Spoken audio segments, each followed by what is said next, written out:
YS Vivekananda Reddy హత్య కేసులో కీలక పరిణామాలు. కూటమి అధికారంలోకి వచ్చి 17 నెలలవుతోంది.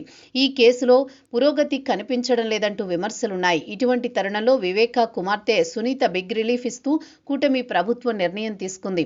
సునీత దంపతులపై నమోదైన అక్రమ కేసులపై తెలంగాణ హైకోర్టు కొట్టివేసింది.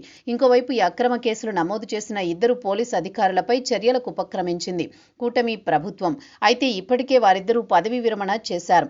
అయితే సునీత దంపతులపై ఎవరు అక్రమంగా కేసులు నమోదు చేయాలని ఆదేశాలిచ్చారు, ఎవరి ప్రయోజనాల కోసం ఇలా చేశారు అనే దానిపై విచారణ జరగనుంది. ఇది నిజంగా బిగ్ రిలీఫ్. ఎందుకంటే ఈ పాయింట్ పట్టుకుని వివేకా హత్య కేసు విచారణ మరోసారి జరిగే అవకాశం ఉంది. సుప్రీంకోర్టు ఆదేశాల మేరకు తెలంగాణ సిబిఐ కోర్టులో వివేకా కుమార్తె సునీత ఇటీవల పిటిషన్ దాఖలు చేశారు.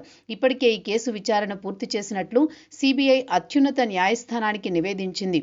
అయితే ఈ కేసు విచారణ లోతుగా జరగలేదని, వైసీపీ హయాంలో అప్పటి ప్రభుత్వం సహకరించలేదని, అసలైన నిందితుల విచారణ చేపట్టలేదని సునీత అత్యున్నత న్యాయస్థానాన్ని సంప్రదించారు. అయితే ఈ పిటిషన్ మరోసారి సిబిఐ కోర్టులో వేయాలని అత్యున్నత న్యాయస్థానం సూచించింది. దీంతో తెలంగాణ సిబిఐ కోర్టులో పిటిషన్ దాఖలు చేశారు సునీత. దీనిపై విచారణను ప్రారంభించి తెలంగాణ సిబిఐ కోర్టు ఆదేశిస్తే మళ్లీ మొదటి నుంచి వివేకా హత్య కేసు విచారణ ప్రారంభమయ్యే అవకాశం ఉంది. 2019 మార్చి 15న దారుణ హత్యకు గురయ్యారు వివేకా.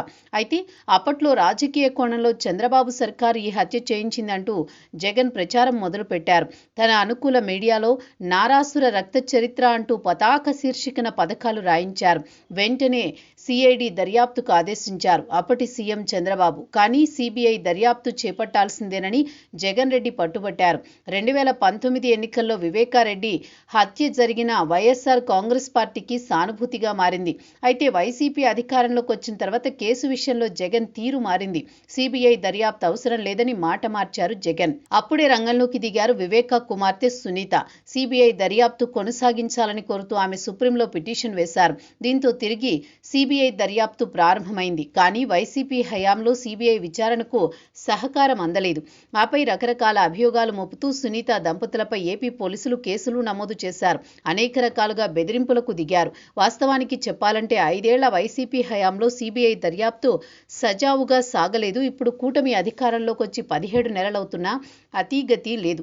ఇటువంటి తరుణంలో సునీత దంపతులపై కేసులు కొట్టేయాలని కోర్టు ఆదేశించడం, అలా బలవంతంగా కేసులు నమోదు చేసిన పోలీసులపై ఏపీ ప్రభుత్వం చర్యలకు ఉపక్రమించడం చూస్తుంటే ఇక నుంచి వివేకా కేసు విచారణ వేగవంతమయ్యే అవకాశం కనిపిస్తోంది. చూడాలి మరి ఏం జరుగుతుందో.